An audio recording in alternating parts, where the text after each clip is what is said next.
dipersembahkan oleh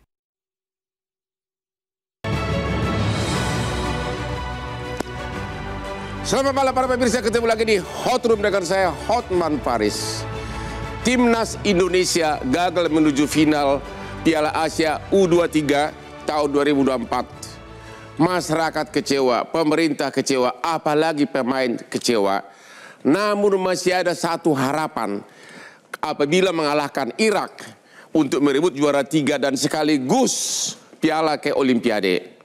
Sekaligus pintu masuk ke Olimpiade. Bagaimana kans timnas kita nanti melawan Irak? Inilah Hot Room, tetap menyala Garuda Muda.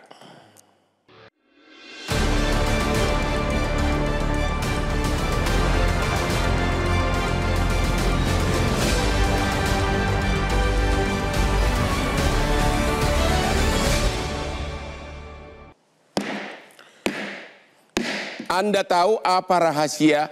Kenapa Hotman terus bisa segar walaupun kerja keras? Rahasianya adalah kopi luwak white coffee, kesayangan berat dari Hotman selama puluhan tahun. Luwak white coffee, the best.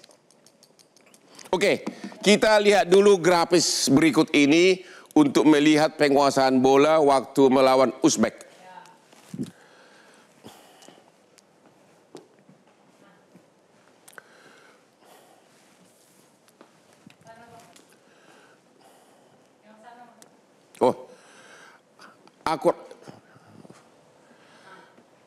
Ball possession, penguasaan bola 51,6%, Uzbek, Indonesia cuma 38,4. Presentasi duel sukses 40,5, Uzbekistan 59,5. Presentasi duel udara 35 lawan 65. Offside 2 lawan 1, tendangan sudut 2-10. Oke. Saya mau tanya kepada Pak Akmal. Ya. Gimana analisa saudara atas perbandingan ini? Ya, kalau bicara permainan dengan apa yang ditampilkan ini, Uzbek di atas Indonesia ya. Tapi kalau bicara hasil juga, Uzbek menang 2-0, itu fakta.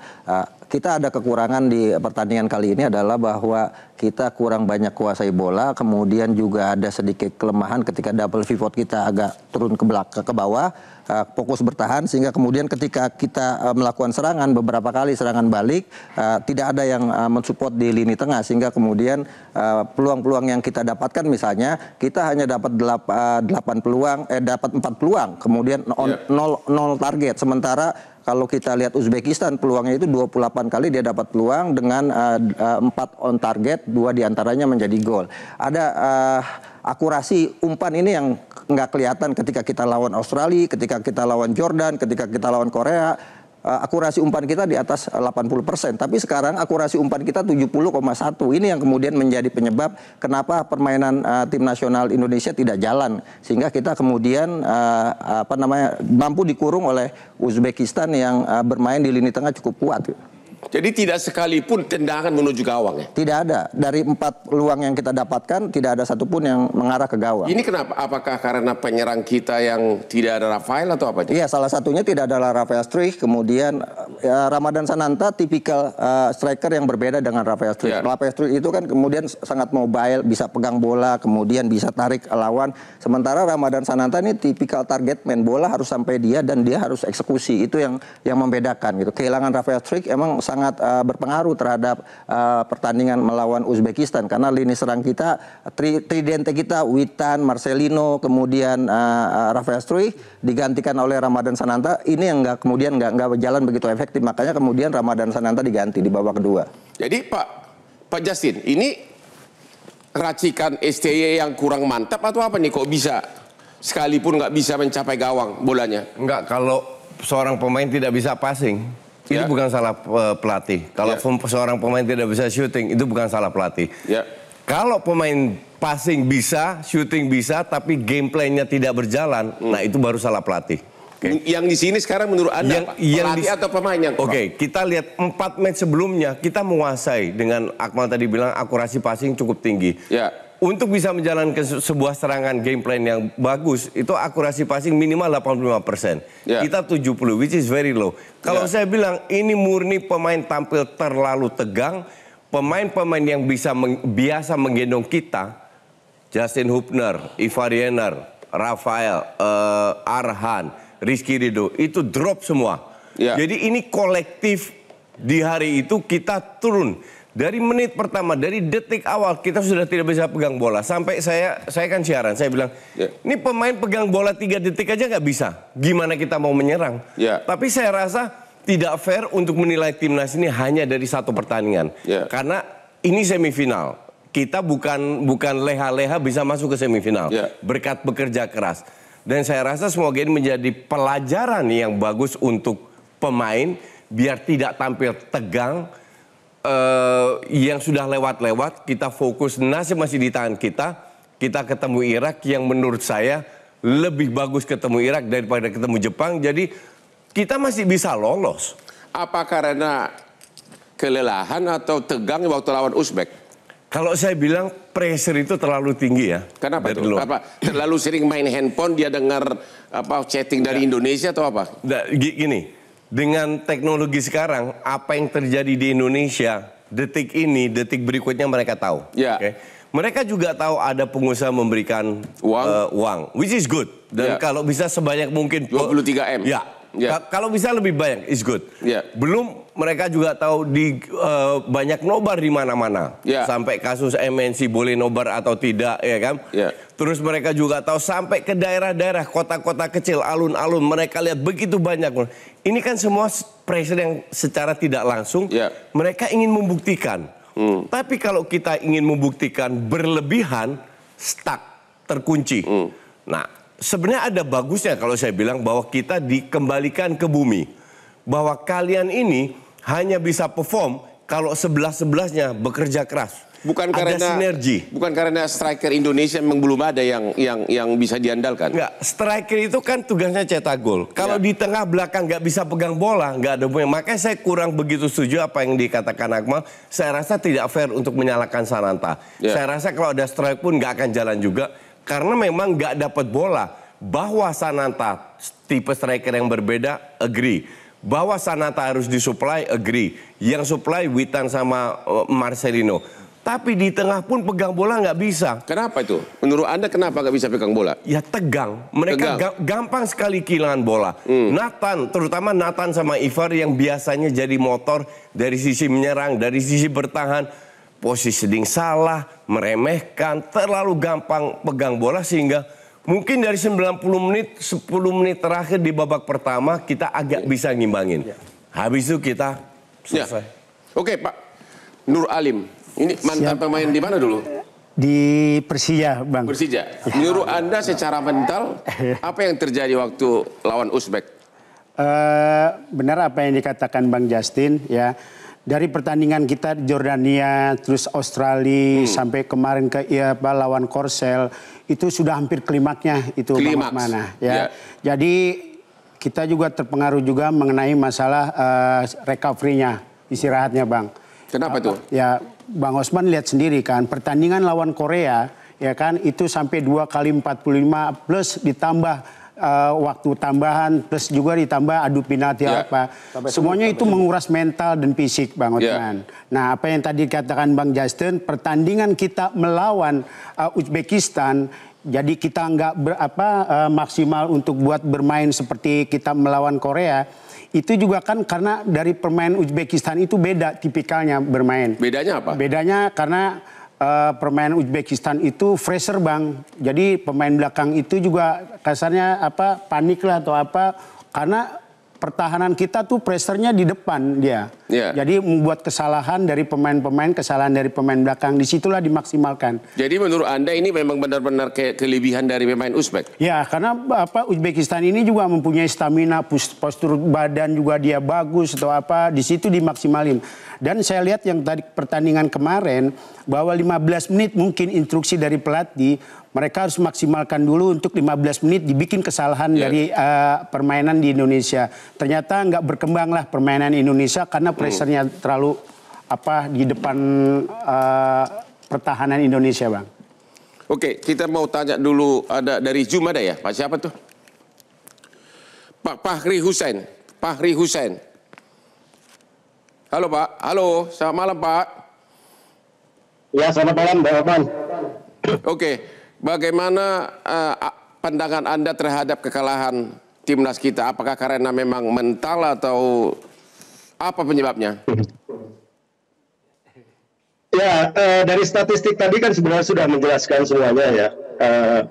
Betapa bahwa Uzbekistan itu memang jauh lebih bagus dari kita, lebih berkualitas dari kita semua. Statistik itu sudah menjelaskan, tidak bisa terbantahkan itu. Kemudian yang kedua itu sebenarnya kalau statistik tadi diturunkan lagi sampai ke bawah, sampai di poin itu kita kalah semua. Jumlah gol kalah, jumlah passing kalah, ball possession kalah, akurasi passing juga kalah. Tapi kita ada statistik yang kita menang itu, jumlah pelanggaran kita menang, ya. Pelanggaran kita bahkan 2 kali pelanggaran yang dilakukan oleh Uzbekistan hanya buat 9, sementara kita buat 18. Jumlah kartu kita juga menang gitu ya, kartu kuning, kartu merah, ya. Ini bahkan 20 lagi kita pelanggarannya ya. Nah artinya apa? Ini sudah kita berharap kemarin, saya sangat berharap kita minimal mampu meladeni Uzbekistan ya. Minimal kalau kita kalah secara taktik, paling tidak secara fisik kita juga harus menang. Nah ini sayangnya tidak ada statistik yang menjelaskan soal kualitas capaian fisik pemain kita ya. Berapa kali kita, saya melihat aerobik endurance kita juga kita kalah, bergeraknya juga tidak semobile seperti pertandingan sebelumnya. Kemudian beberapa kali body charge kita juga kita kepontal-pontal juga itu ya. Kemudian speed pada saat kita kehilangan bola atau pada saat kita berhasil merebut bola itu beberapa kali pemain Uzbek bisa cepat sekali langsung mengambil alih menjadi transisi positif kembali. Itu nah, kenapa itu Pak? Kenapa itu Pak? Faktor fisik atau apa tuh? Begitu langsung gerak cepat dikuasai oleh Uzbek lagi, kenapa itu? Faktor fisik atau apa? Saya melihatnya ini fisik ya, ini murni fisik. Kalau soal mental seperti yang disampaikan Justin tadi, mereka ini pemain nasional semua, pemain-pemain yang sudah terbiasa dengan tekanan ya. Artinya kecil lah kalau soal mental itu. Ini murni masalah fisik. Dan di turnamen seperti AFC Cup yang dalam waktu hanya beberapa hari mereka harus istirahat kemudian main lagi.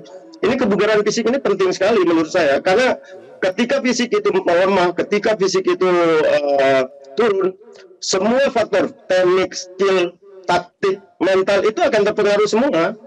Ya, artinya apa? Kelemahan fisik ini, menurunnya kondisi fisik pemain ini sebenarnya sudah terlihat pada saat mereka melawan Korea ya. Melawan Korea itu kita udah kelihatan. Pada saat kita main lawan bertanding dengan 10 pemain Korea saja, kita tidak bisa mendominasi itu. Bahkan gol balasan Korea terima kasih. Kita istirahat dulu Pak. Kita break dulu. Bermain dengan 10 orang. Oke, kita break dulu setelah yang berikut ini.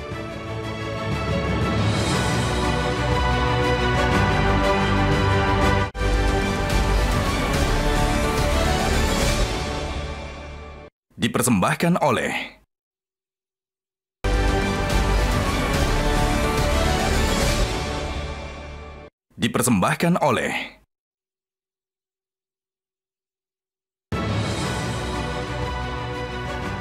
Ketemu lagi di Hot Room. Berikut ini kita akan melihat video gol yang dianulir oleh wasit. Karena ada pemain di ujungnya. Karena ada pemain kan di mana offside-nya coba? Itu yang baju putih. Oh, kakinya ya. Oh. Tapi habis itu kan enggak, kita nggak bisa dilihat dari sini. Ada fotonya kakinya memang bukan yang nendang itu kan yang bukan dia, bukan yang kakinya lewat. Iya, golnya itu kan ya Bang. Sebelum gol itu sudah offside terlebih dahulu, Bang. Sebelum gol. Iya. Oh. Sananta yang offside, bukan yang cetak. Bukan yang nendang ya? Iya, bukan.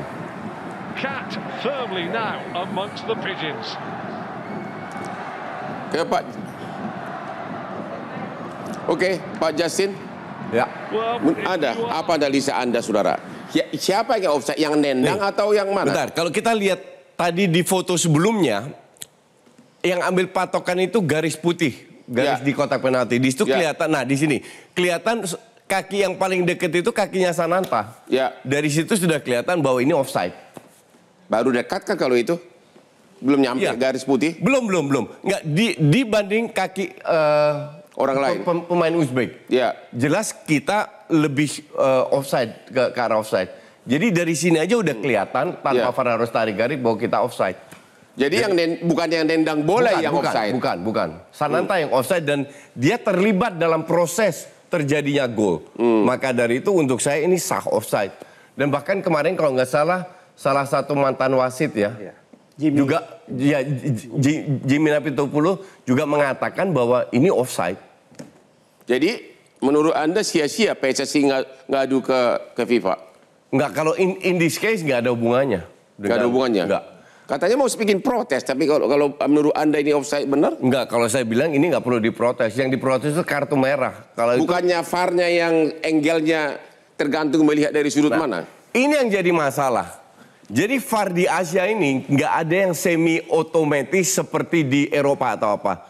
Jadi yang benar-benar sudutnya sama. Nah, sehingga ada interpretasi sendirilah. Kalau di luar jelas-jelas angle-nya jelas, tinggal tarik garis offside atau tidak. Tapi kalau saya ambil keputusan lihat dari garis putihnya aja, di situ kelihatan bahwa kaki pemain kita paling dekat ke garis putih dibanding pemain Uzbek. Jadi untuk saya ini offside. Hanya itu aja udah offside? Ya, ini dari situ aja udah offside. Gimana Pak Akmal? Ya, kalau bicara VAR ini aturannya VAR itu ada 4 yang harus dilakukan dan bisa di-call untuk VAR. Yang pertama gol tidak gol, penalti tidak penalti, kemudian masalah pemberian kartu, yang ketiga mistaken identity, kesalahan mengidentifikasi. Nah, ini kaitannya dengan gol tidak gol dan kaitannya dengan offside. Dan dalam kaitan ini di dunia VAR ada 2, ada inventorying with play, yang itu view on the fact. Tapi kalau yang ini interfering with open, change the ball. Di sana kelihatan bahwa ada pergerakan dari Sananta yang kakinya kemudian mengarah ke posisi offside. Itu jelas sekali. Walaupun misalnya kelingking kita sekarang gitu kan, kelingking kita lebih sedikit, maka itu offside. Inilah kelebihan dari VAR. Kalau kemudian VAR itu diciptakan sejak dulu, kita tidak akan walaupun pada saat dia offside udah duluan baru kemudian digolkan oleh temannya. Iya, ini kan tetap offside ya? Iya, tetap offside. Ini kan kalau VAR ini kan ada kelebihannya. VAR ini membuat pertandingan menjadi objektif, tapi keindahan dan dramatisasi sepak bolanya nggak ada. Kalau ada VAR dari dulu mungkin Diego Maradona tidak ada gol tangan Tuhan gitu. Inzaghi, Jurgen Klinsmann yang jago dalam perangkap offside dan diving itu nggak akan bisa cetak gol banyak karena ada VAR di sini. Nah, inilah yang kemudian menurut saya ya, pengalaman pemain tim nasional kita ini kan belum banyak pengalaman karena kita belum pernah pakai VAR, sehingga kemudian ada sedikit kecanggungan apakah ini VAR akan kena VAR atau tidak. Ini view on review, makanya wasit kemudian ketika wasit Shin Jin-ho ini kemudian memutuskan ini gol, kemudian di-call oleh wasit VAR Sivikon Pudom yang menyatakan ada kejadian sebelum gol itu tercipta, ada satu kejadian yang harus dilihat, makanya kemudian wasit melihat. View on review ternyata ada kakinya. Itu VAR itu kayak CCTV ya? Betul. Ditaruh di pinggir lapangan? Di semua kamera. Nah, itu betul kata Coach Justin, yang kelemahan kita ini kan kita semua dari satu kamera aja sebelah sini. Kalau di luar negeri, kalau di luar negeri itu hampir ada 2 kamera. Di sebelah sana diambil dari posisinya Arhan Pratama yang sedang umpan, apakah bolanya sudah lewat baru kemudian kakinya. Ini kan enggak. Apakah bola sudah naik atau tidak kemudian jadi kontroversi di situ. Kaki aja lewat garis putih udah offside atau harus badan? Jangan kaki, kuku lewat aja udah offside. Sedetail itu. Oh begitu. Kalau di luar negeri, iya. Bukannya harus kepala atau badan? Enggak. Sedikit aja sudah offside. Begitu. Gimana Pak Nur Alim, Anda mantan pemain. Kalau zaman Anda dulu ada nggak VAR? Nggak ada, makanya dia zaman dulu nakal jadi pemain belakang. Gini Bang, kalau VAR itu kan berlakunya kan pas dimulainya kan 2016 ya Bang ya. Betul nggak? Jadi ini mungkin dilihat dari sudut pandangnya ini mungkin di wilayah barat, sebelah barat ini. Kalau saya lihat gini Bang, VAR itu kan istilahnya masih dikendalikan sama wasit juga kan Bang. Kan kayak gitu, makanya disebut VAR itu video assistant referee ya kan. Jadi juga gitu di situ kelihatan gitu loh, atau offset atau enggaknya itu kan VAR itu mendekati keadilan. Tapi kalau wasitnya ya masih begitu juga ya kita sama aja ya Bang ya. Percuma jadinya ada VAR juga. Tapi ada positifnya, ada negatifnya juga. Waktu kita juga dapat VAR melawan Korea juga kan ada begitu Bang. Yang harusnya. Jadi Anda menilai ini benar-benar offside pemain kita? Offside. Ada keraguan? Memang offside. berdasarkan data VAR ya offside. Seperti halnya golnya Korea Selatan Chuyan Tae itu kan sudah gol, sudah dipastikan oleh wasit tengah itu gol. Tapi kemudian wasit VAR lihat ada kejadian yang tidak dilihat oleh wasit yang kemudian harus di view on review lewat kamera. Akhirnya dilihat gini, offside. Bung Akmal, kalau saya lihat ini ya bolanya itu kan mau diangkat itu. Ya harusnya sebelah udah bola angkat itu harusnya dia bisa memberi keputusan kan begitu. Itu lihat bolanya di atas. Ya ini kan masalahnya kan wasit belum tentu wasit tengah ini melihat dan hakim garis itu melihat. Makanya kemudian ketika sudah disahkan oleh wasit, pemain kita sudah selebrasi, yang wasit VAR-nya kemudian meng-call. Ini ada kejadian yang membuat gol ini tidak sah. Makanya itu VAR itu kan hanya menentukan gol atau tidak gol. Dan akhirnya diputuskan tidak gol. Karena wasit tengahnya sudah menyatakan ini gol sebenarnya. Tapi dilihat VAR ternyata ada kejadian kakinya Sananta. Ya sebenarnya banyak kasus yang menguntungkan kita juga. Penaltinya Justin Hubner lawan Korea. Di mana yang ditahan oleh kiper akhirnya berkat intervensi VAR harus diambil ulang. Di mana kita menang. Kalau nggak kan udah kalah kita kalau nggak ada VAR. Jadi 3 narsum ini semua sepakat terjadi offside. Benar ya? Ya. Oke, sekarang gol bunuh diri. Ya. Kenapa gol bunuh diri terjadi terus-menerus baik di pertandingan sebelumnya? Sampai 3 kali kalau nggak salah, Jordania Nah, kita gol bunuh diri cuma satu. Korea, di sini juga. Sekali. Itu ya. Arhan. Ya, bunuh diri yang pertama Komang Teguh. Komang Teguh itu dalam posisi yang agak sulit. Bola disundul oleh pemain Korea, kemudian kena kepalanya. Yang kedua Pratama Arhan, karena memang bolanya dia bola sejatinya walaupun nggak ditahan Arhan sepertinya udah akan gol bola itu. Dan dia Arhan berebut dengan Hernando Ari gitu kan. Harusnya ini kalau gue bilang itu bola untuk kiper, karena Arhan kan lihat ada kiper di sampingnya, kecuali dia tidak melihat. Jadi untuk gue komunikasi. Ya, mungkin komunikasi Hernando kurang teriak atau Arhan tidak mendengar atau Arhan ingin clearance the ball untuk tidak mengambil risiko. Untuk saya jujur aja juga agak aneh, benar-benar agak aneh bahwa itu gol bisa terjadi. Ya. Jadi menurut Anda itu apa? Kesalahan pemain belakang atau apa tuh? Ya, miskomunikasi aja. Miskomunikasi antara Arhan dan kiper. Antara pemain belakang sama kiper. Biasanya seperti itu, Bang. Yang pernah saya alami juga begitu, karena kita juga mau mengkelirkan. Tapi di satu sisi kiper juga nggak bicara. Kalau seandainya kiper bicara, kita juga pemain belakang otomatis kita juga stop. Iya, betul. Itu harusnya ya komunikasi aja kurang. Karena mungkin Bang dalam situasi tekanan seperti itu kan Bang gitu. Kiper harusnya teriak. Kiper yang atur. Itu bola kiper. Iya, kalau gitu Anda ini bekas pemain. Lini pertahanan Indonesia ada masalah nggak? Kalau kata saya lihat sih enggak Bang ya. Dari semenjak pertandingan yang melawan Jordania, Australia atau apa. Toh di belakang itu dipimpin sama Rizky Ridho itu kokoh gitu Bang. Ya mungkin kan karena pertandingan ini sepimpinan Bang. Terus juga udah klimak permainan kita melawan Korea. Mungkin di situ freshernya juga pemain dari Uzbekistan juga Bang bagus ya kan. Dari depan belakangnya dia, tengah atau striker itu. Makanya disitulah kita nggak berkembang untuk bermain Bang. Itu. Jadi ya saya bilang itu pengaruh juga sih di masalah fisik juga yang tadi Bang Fahri bicara itu Bang. Yang Coach Fahri tadi katakan betul masalah fisik. Cuman saya agak koreksi dikit. Fisik itu kita bicara mungkin di extra time atau babak kedua. Ini dari babak awal harusnya oke dong. Dari babak awal pertama setengah jam pertama kita udah nggak bisa pegang bola. 20 menit. Jadi itu bukan masalah fisik. Tapi episode pertama benar-benar bertahan begitu bagus dong, babak pertama. Defense kita cukup bagus, tapi jangan lupa juga mereka 6 kali kena tiang loh. Itu lebih ke faktor luck. Jadi faktor luck. Babak pertama itu murni faktor luck. Sepak bola itu adalah mencetak gol untuk menang. Gitu. Kita semakin lama bertahan nggak akan mendapatkan kemenangan juga kan. Semakin lama bertahan, bertahan akan kita hanya tunggu gol saja. Dan ini yang terjadi di tim kita waktu lawan Uzbekistan gitu. Kalau kita mau menang kita harus cetak gol. Nah sementara peluang kita untuk cetak gol berat karena pemain semua dipres untuk untuk terus bertahan. Di babak pertama. Berarti Anda mengatakan bahwa karena pemain di fresh untuk bertahan. Berarti salah pelatih dong? Tidak, ini bukan bicara masalah salah pelatih, salah pemain, tapi memang Uzbekistan ini main press langsung di depan. Sehingga kalau kita lihat babak pertama, itu ball positionnya 70-30. Kita tidak bisa keluar untuk menyerang. Sesekali saja kita bisa menyerang serangan balik. Karena lini tengahnya Uzbekistan memang tampil sangat luar biasa. Mereka bawa bola, lepas, tapi mereka langsung bisa ambil lagi. Jadi mereka sudah 70% sudah langsung menyerang ya? Iya. 70-30 itu babak pertama. Nah, beruntungnya kita tidak kebobolan, itu aja di babak pertama. Beruntungnya kita tidak kebobolan. Artinya ada kelebihan juga bahwa ini pertahanan kita, compact defense kita itu cukup bagus gitu kan, cukup bagus. Pada saat itu pertahanan cukup bagus babak pertama. Kalau terus ditekan seperti itu tinggal nunggu gol aja. Iya, betul. Oke, kita istirahat lagi setelah yang berikut ini, tetap di Hot Room.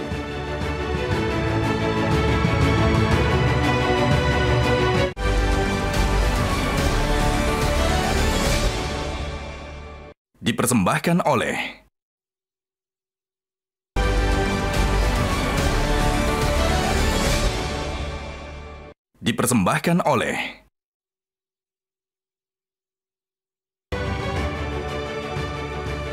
Ketemu lagi di Hot Room.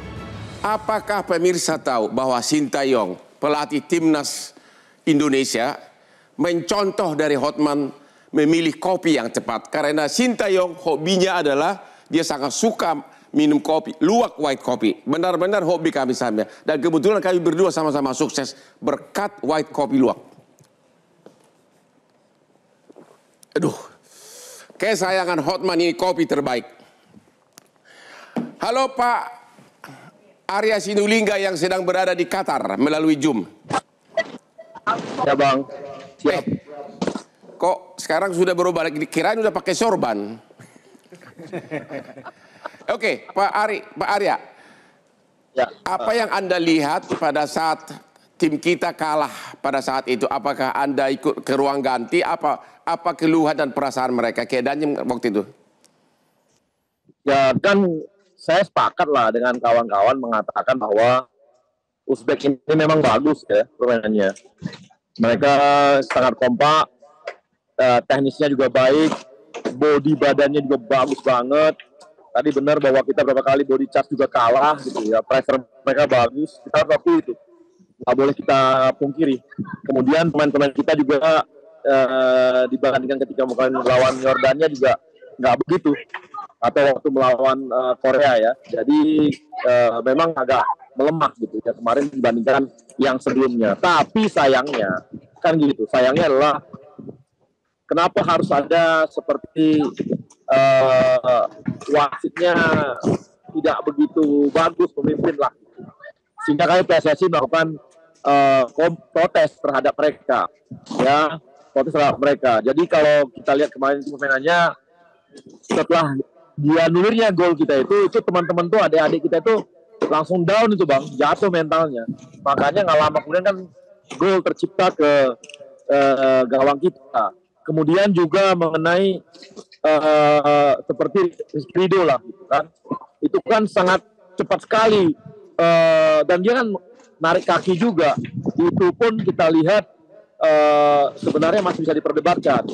Kemudian ketika Arhan kena tabrakan misalnya, itu pun Arhannya kan kelihatan kena fisik itu nggak diapa-apain juga. Kemudian ketika kita punya free kick ketika Witan, itu pun kan bukan penalti. Yang kedua itu bukan berpotensi kartu merah, tapi VAR-nya main juga. Itu kan juga akhirnya merugikan kita, akhirnya free kick-nya nggak ada. Jadi kemudian berapa kali kita lihat wasit lapangan tengahnya pun itu seperti memperlambat permainan kita. Jadi setiap pemain-pemain kita tuh mau melempar bola itu kan cepat, dihambat atau disuruh mundur lah, ulang lagi dan sebagainya. Jadi itu yang membuat kita sayang gitu. Begitu bagusnya permainan Uzbek itu harus dikotori oleh hal-hal yang berhubungan dengan ketidakfairan dari wasit memimpin pertandingan gitu ya. Jadi itu yang kita lihat Bang. Kita kan tahu lah dari situ ya. Tapi sudahlah. Bagi kita ini jadi pelajaran bagi kita ke depan kita harus bermain lebih baik lawan Irak ini. Bagaimana kita harus memenangkan pertandingan kita lawan Irak sehingga kita bisa merebut tiket Olimpiade. Apalagi Irak secara statistik sama kita kan cukup ini ya, cukup bagus juga. Kita dari segi pemain dan sebagainya kita lebih bagus daripada Irak. Tapi kan itu tidak membuat kita jadi jumawa atau apapun. Ya pemain-pemain kita harus siapkan kan, Bang. Apalagi kemarin Thailand itu juga sempat mengalahkan Irak 2-0. Jadi harusnya kita bisa mengulang kemenangan dari Thailand terhadap Irak lah. Mudah-mudahan bisa seperti itu, Bang. Gitu, Bang. Sekarang pejabat Indonesia yang lagi di Qatar, selain Anda siapa aja? Pak Erik, Pak Arya, siapa lagi? Enggak, Pak Erik kembali ke Jakarta langsung kemarin. Jadi kita ada beberapa exco yang ada di sana, di sini. Kemudian tim BTN juga ada di sini, Bang. Dan kita lihat berapa hari anak kita udah mulai stabil, mereka lebih tenang gitu ya. Bisa lebih tenang dan lebih santai dan bisa ketika kita sarapan bareng dan sebagainya itu juga membuat teman-teman tuh kayaknya udah posisinya bagus lah secara mental gitu ya. Bagus. Oke. Mudah-mudahan Bang baik sih, Bang. Mengenai wasit VAR, katanya wasit VAR yang main di Uzbek sama dengan nanti waktu wasit melawan Irak. Bagaimana komentar Anda? Ya, kami sudah melayangkan surat keberatan terhadap AFC, terhadap wasit VAR-nya Thailand ini. Tapi kan semua kembali lagi kepada penyelenggara ya. Apakah karena apapun dibilang keputusan di tangan mereka, Bang. Tapi yang pasti kita tetap melakukan juga protes. Sama seperti kemarin setelah selesai pertandingan, kita melakukan protes. Ini juga kita sebelum pertandingan kita udah minta supaya wasit VAR-nya itu, asisten VAR-nya itu di jangan dialah gitu. Tapi kan apapun itu kita tetap main. Kan gitu, Bang. Tapi tiga narsum di sini malam ini mengatakan emang benar-benar offside gitu loh. Komentar Anda? Nah, gini Bang, itu kan tipis banget Bang. Tipis banget ya. Angle-nya pun berbeda-beda. Jadi ya soal katanya offside, ya tipis betul lah gitu. Kan kita bisa lihat juga itu pengambilan keputusan itu kan dari mereka-mereka wasit juga. Jadi sangat tipis gitu ya. Apalagi kan itu jadi pas lemparan, jadi sangat pas. Detik-detiknya pun sangat pas, jadi sangat tipis lah. Yang semua juga nggak tahu itu. Tapi nggak apa-apa. Bagi kita itu membuat mental pemain kita jadi lemah juga kemarin itu. Tapi kan itu jadi ada yang lain-lain juga yang membuat kita jadi melemah gitu. Saya lihat begitu ya. Oke, terima kasih. Nanti kita tanya lagi Pak Justinus. Bagaimana prospek lawan Irak, prediksi lawan Irak?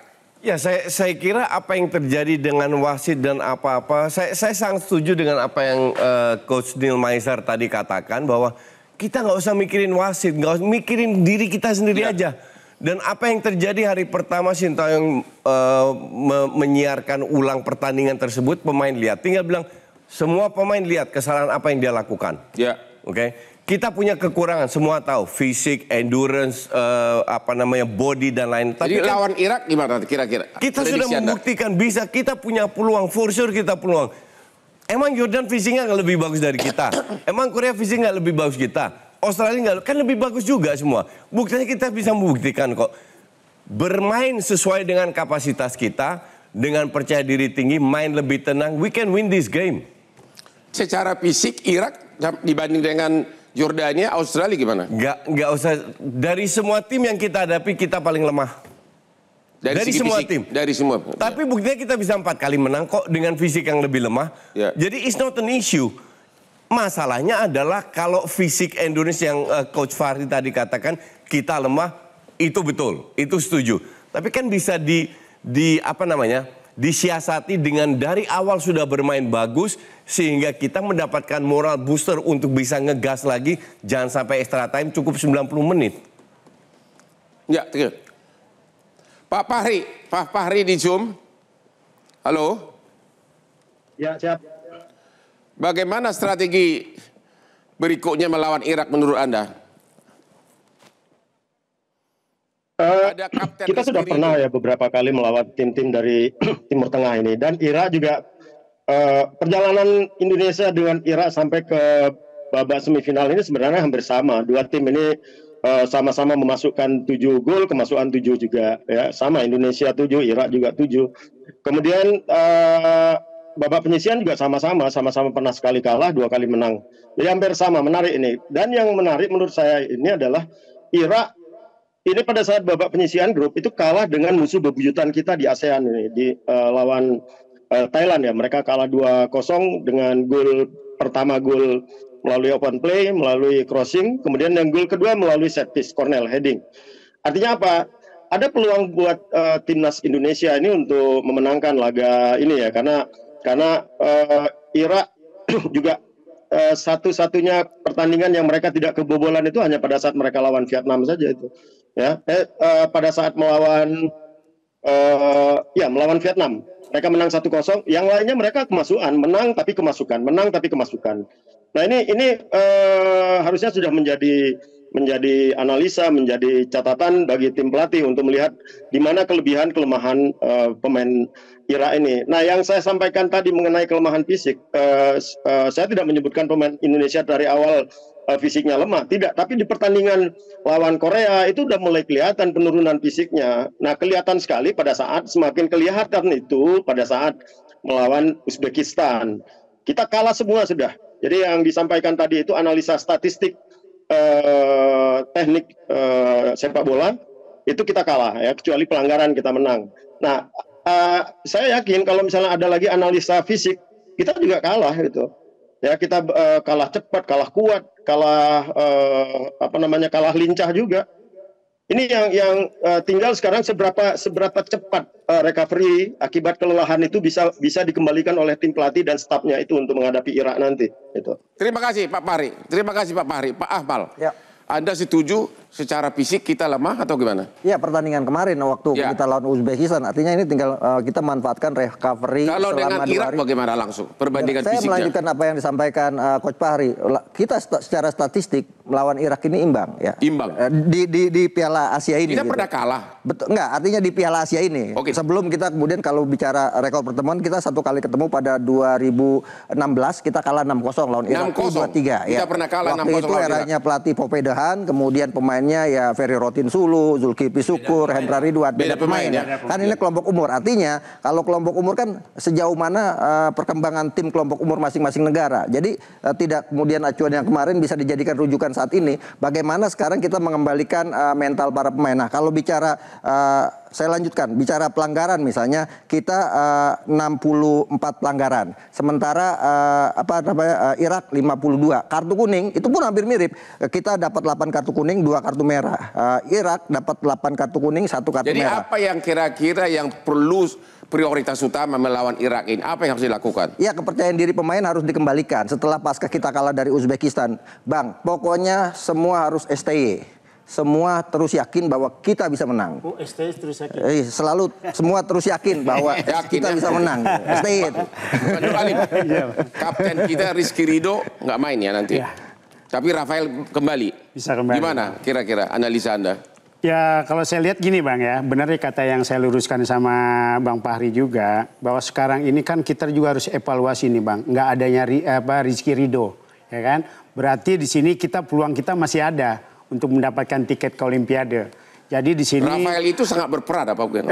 Sebenarnya sih duetnya itu Rafael sama Ridho itu emang cocok ya. Cocok ya. Sama seperti saya dulu main sama Apres Tecuari ya. Waduh, kenangan. Ya, itu jadi disinilah perannya nanti seorang pelatih fisik, dokter, terus juga para staf pelatih lah Bang. Jadi hilangkan itu pertandingan yang kemarin sama Uzbekistan, bahwa peluang kita masih ada untuk mendapatkan tiket di Olimpiade ini Bang. Anda sebagai pemain, kalau langsung diiming-imingi hadiah besar, berpengaruh nggak terhadap mental? Itu motivasi Bang, tapi kita juga nggak munafik dah. Kalau kita bermain bola juga kan pasti juga mengejar bonus juga ya nggak? Ya, jadi menurut Anda apakah sebaiknya Pak Erik Menteri langsung tawarkan satu orang 5 miliar begitu? Gimana? Ya, saya juga sebagai pemain. Ya, setuju banget itu. Gimana perasaan Anda kalau terima 5 miliar gitu loh? Ya, itu mungkin motivasi ya Bang ya. Tapi kita juga harus fokus juga ya kan. Saya juga senang Pak Erik juga datang langsung ke ruang ganti. Itu untuk buat motivasi kita sebagai pemain kan begitu. Itu ya mudah-mudahan aja ini kita dapat tiket lah untuk buat. Oke, kita mudah-mudahan besok tiba-tiba Pak Erik mengumumkan tiap pemain dapat 5 miliar, itu akan mengembalikan semangat para pemain. Kita break dulu setelah yang berikut ini. 5 miliar.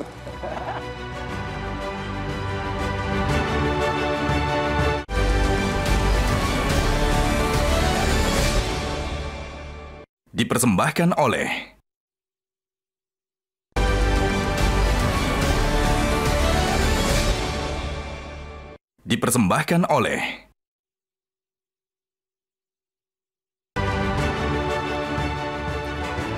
Ketemu lagi di Hot Room. Sekali lagi saya serahkan agar malam ini juga Jokowi mengumumkan tiap pemain dapat 5 miliar kalau menang lawan Irak. Bagaimana dengan Pak Justinus? Kira-kira skornya berapa ini Indonesia lawan Irak? Kalau saya bilang ini bisa diselesaikan dalam 90 menit, nggak perlu sampai extra time. Oh iya? Diselesaikan mah? Kalah atau berapa? Menang, berapa lolos lah. Dia selisih 2 gol harusnya bisa. Oh ya? Seperti yang kita saat bantai Yordania. Karena tipikal gaya bermainnya sama, banyak skill individu. Iya. Jadi saya mending ketemu Irak daripada ketemu Jepang. Kira-kira siapa yang akan ngegolin? Apakah Rafael atau siapa? Nggak ngerti lah bang, saya bukan paranormal. Tapi prediksi aja, prediksi. Apakah dengan masuknya Rafael jadi... Ya semoga dengan kembalinya Rafael Struijk ke trio 3 pemain depan ini bangkit lagi, hidup lagi, dan gol ya dari mereka ini. Begitu ya? Yang punya peluang untuk mencetak gol ya mereka, karena mereka punya skill individu, mereka punya visi, mereka punya syutingan. Jadi kemungkinan besar dari 3 pemain ini. Dari semua aspek menurut Anda masih kemungkinan menang lawan Irak masih ada? Besar. Oke. Lebih besar. Pak Akmal. Ya.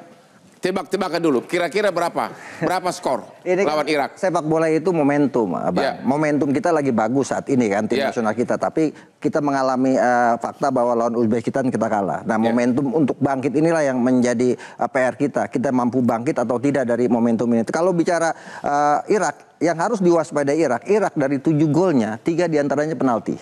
Artinya kita harus waspada di lini belakang ini, apalagi belakangan kan lini belakang kita agak sedikit kadang bikin bukan blunder, kesalahan yang akhirnya di call VAR. Ini yang harus kita antisipasi. Misal di partai pertama Rizky Ridho di call VAR akhirnya dapat penalti kan waktu itu kan, waktu melawan Qatar. Kemudian di lawan Australia Komang Teguh di call VAR karena handsball di dalam kotak penalti, akhirnya penalti untung tidak gol. Jadi lawan Irak kira-kira berapa skornya? Kalau lawan Irak, saya sih melihat 50-50 peluangnya. Tinggal bagaimana siapa yang mampu memanfaatkan momentum itu gitu. Karena secara statistik hampir mirip sama. Nah, kalau mau bicara keinginan, ya menanglah kita. Ya, skornya 1-0 paling seru. 1-0 paling seru. Gitu kan? Pak Nur Alim, berapa kosong kira-kira Indonesia Irak? Kalau saya 2, ada keyakinan 2. Kenapa itu? Ya sekarang kan Rafael kan mungkin besok diturunkan juga, Bang. Oke, kenapa mungkin bukannya pasti? Ya pasti kita ada peluang buat bikin biar dapat tiket. Saya prediksi saya yakin 2-0, Bang. 2-0 ya? Udah itu aja. Halo. Yang Pak Sinulingga masih ada? Ada. Pak Arya masih ada? Berapa kosong kira-kira besok? 2, Bang. Berapa kosong besok? 2-1, Bang. 2-1 ya. Ini hadiahnya dari Bang Hotman ini kalau tebakan 2-1 ya. Bisikin kan Anda kan lagi ada dekat sama Pak Erik di Qatar. Bisikin aja agar diumumkan malam ini tiap pemain dapat hadiah 5 miliar kalau menang. Mungkinkah itu? Kan udah ada 23 miliar dari Indonesia dari pengusaha. Ya, Bang. Halo? Ini Bang, nanti aja tuh Bang. Main aja dulu, jangan ngomong-ngomong bonus. Nanti nggak baik untuk mereka ini. Menembak. Prediksi Anda berapa kosong kira-kira? Ya 2-1 Bang, 2-1. 2-1, oke. Pak Fakri masih ada? Ya siap. Ya saya berapa sebagai kira-kira prediksi Anda? Pemain nasional tentu berharap timnas kita bisa menang besok ya, bisa lolos ke Olimpiade terutama. Tapi mengenai berapa skornya sekali lagi saya bukan peramal Bang Hotman, jadi saya nggak bisa meramal hasil pertandingan besok karena tidak ada satu pelatih pun di dunia itu yang bisa secara tepat meramal hasil pertandingan. Kemudian saya perlu menggarisbawahi ya terkait dengan bonus tadi. Ini prediksi mereka aja, bermain untuk negara, ya, untuk bangsa, untuk negara. Saya kira hanya prediksi aja Pak. Kurang tepat juga kalau bonus itu dijadikan tujuan utama.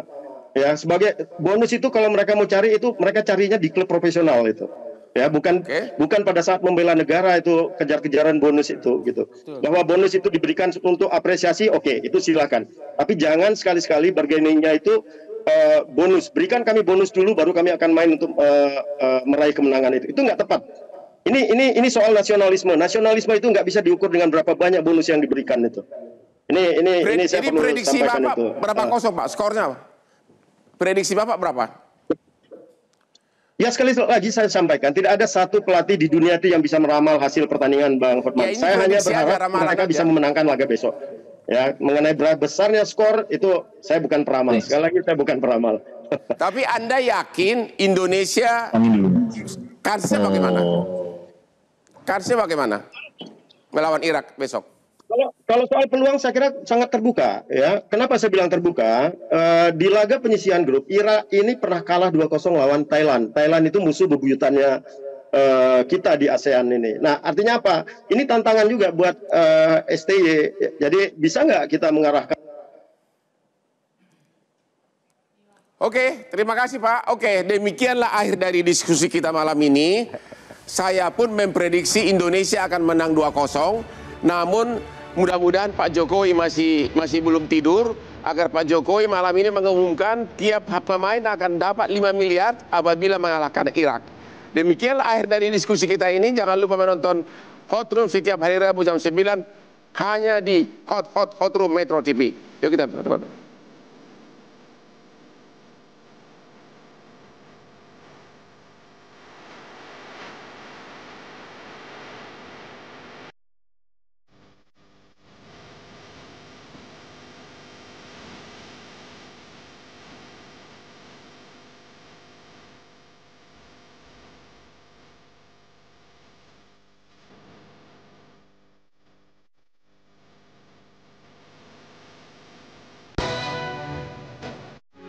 Metro TV.